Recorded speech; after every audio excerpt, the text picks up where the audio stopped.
نزلا قل هل ننبئكم بالأخسرين أعمالا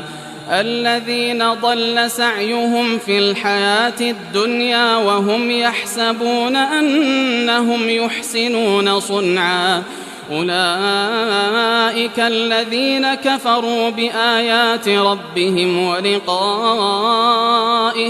فحبطت أعمالهم فلا نقيم لهم يوم القيامة وزنا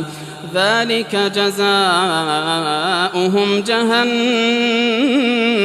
بما كفروا واتخذوا آياتي ورسلي هزوا إن الذين آمنوا وعملوا الصالحات كانت لهم جنات الفردوس نزلا خالدين فيها لا يبغون عنها حولا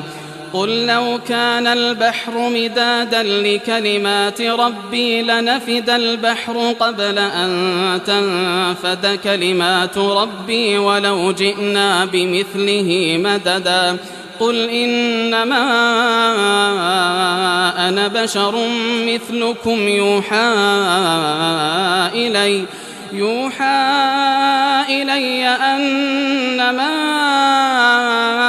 إلهكم إله